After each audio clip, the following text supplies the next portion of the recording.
뉴스 읽어드립니다. 오늘의 뉴스를 10분 만에 정리해드립니다. 오늘은 2024년 7월 2일 화요일입니다. 미국과 한국의 주요 뉴스를 읽어드립니다. LA 카운티에서는 지난 10년 동안 고령화가 급속하게 이뤄진 것으로 나타났습니다. LA 타임즈는 지난 2012년에서 2022년 사이 LA 카운티의 중간 연령은 2.6년 더 많아졌다고 보도했습니다. LA 카운티의 중간 나이는 37.4세로 전국의 고령화 속도보다 50% 이상 빠른 것으로 분석됐습니다.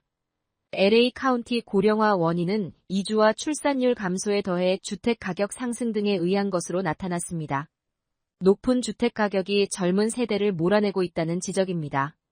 USC 대학 인구학 도월 마이어스 교수는 캘리포니아 주가 다른 주에서 20대 인구를 충분히 유치하지 못해 노령 인구 증가를 균형 있게 조절할 수 없다는 점도 지적했습니다.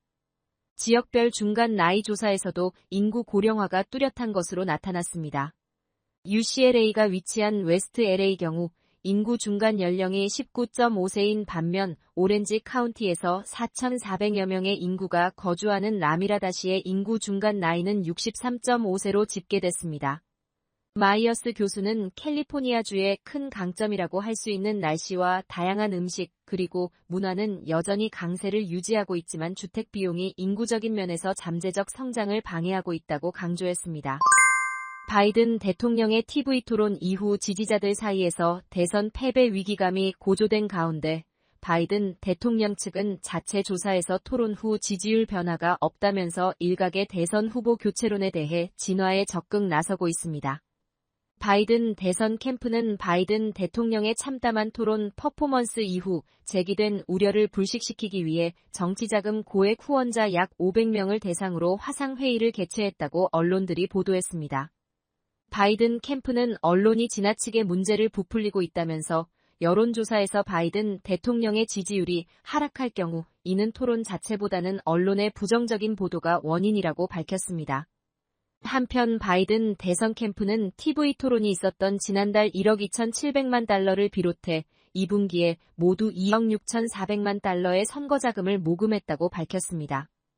캠프는 특히 토론이 있었던 지난달 27일을 포함해 4일간 3,800만 달러를 모금했으며 이 가운데 3,000만 달러는 200달러 이하의 소액 후원금에서 나온 것이라고 설명했습니다.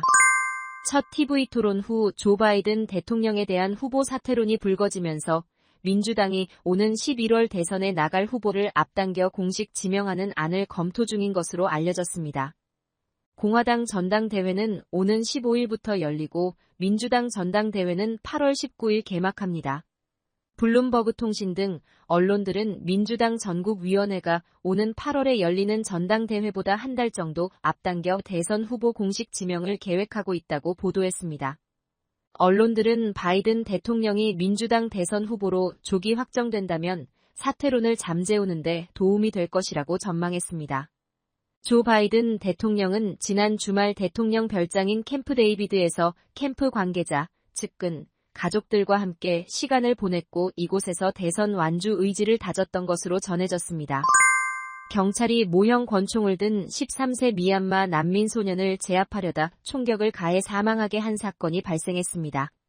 뉴욕주 북부 도시 유티카 경찰은 경찰관들이 무장 강도 사건 수사와 관련해 청소년 2명을 저지하는 과정에서 13세 소년 1명이 경찰관이 쏜 총에 맞아 숨졌다고 밝혔습니다. 경찰에 따르면 용의자 인상착의와 유사한 13세 소년 2명을 멈춰 세워 무기 소지 여부를 확인하던 중 1명이 도주했습니다. 소년은 도망치면서 경찰관들을 향해 권총으로 보이는 물건을 겨눴고 경찰관들은 이에 대응해 총격을 가했습니다.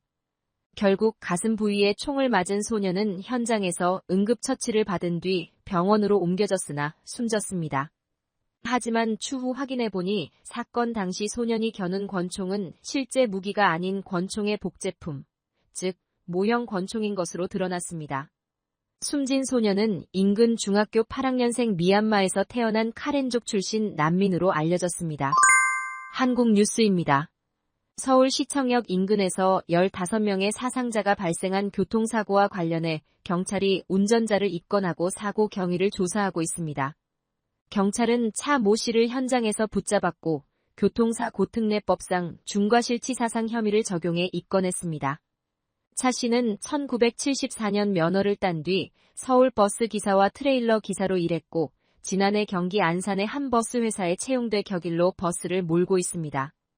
차 씨는 사고 직후 언론 인터뷰에서 브레이크를 계속 밟았지만 차량이 말을 듣지 않았다고 말하며 급발진을 주장했습니다. 일부 전문가들은 차량 움직임이 비정상적이었다며 급발진이라고 볼만한 여지가 있다고 분석했습니다.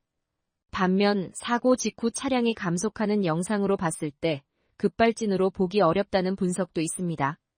경찰은 급발진 주장은 피의자의 진술일 뿐이라며 사고 차량을 국립과학수사연구원에 보내 정밀 감정을 의뢰했습니다. 국회 대정부 질문 첫날, 채 해병 사건 수사 외압 의혹을 놓고 여야의 공방이 이어졌습니다. 야당이 주도하는 채 해병특검법 본회의 상정을 앞두고 열린 22대 국회 첫 대정부 질문에서 수사 외압 의혹을 놓고 야당 의원들과 박성재 법무장관이 맞섰습니다. 여당 의원들은 야당이 정쟁을 위한 특검법을 추진하면서 중재안 역시 거부했다고 비판했고 야당에서는 김건희 여사 명품 가방 수수 의혹에 대한 철저한 수사 촉구가 이어졌습니다. 민주당 김병주 의원이 국민의힘 의원들을 정신 나간 사람이라고 표현하면서 갈등 수위는 최고조에 달했습니다. 주호영 국회 부의장의 사과 권고에도 김 의원이 사과를 거부하면서 대정부 질문은 약 2시간 반 만에 정회했고 국민의힘은 본회의 보이콧을 선언했습니다. 본회의가 산회하면서 채 해병특검법 상정은 연기됐고 여당의 무제한 토론, 필리버스터도 이뤄지지 않았습니다.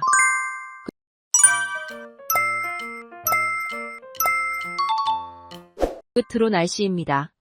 남부 캘리포니아 낮엔 뜨거운 날씨 예상됩니다. LA와 오렌지 카운티는 낮 최고 기온은 85도, 밤 최저 기온은 64도 예상됩니다. 밸리와 인랜드 엠파이어 지역 낮 최고 기온은 92도, 밤 최저 기온은 65도 전망됩니다. 해안가 지역은 낮 최고 기온 72도, 밤 최저 기온 61도 예상됩니다. 산간 지역 낮 최고 기온은 86도, 밤 최저 기온은 49도, 사막 지역은 낮 최고 기온은 102도, 밤 최저 기온은 70도 전망됩니다. 오늘의 뉴스 읽어드렸습니다. 고맙습니다.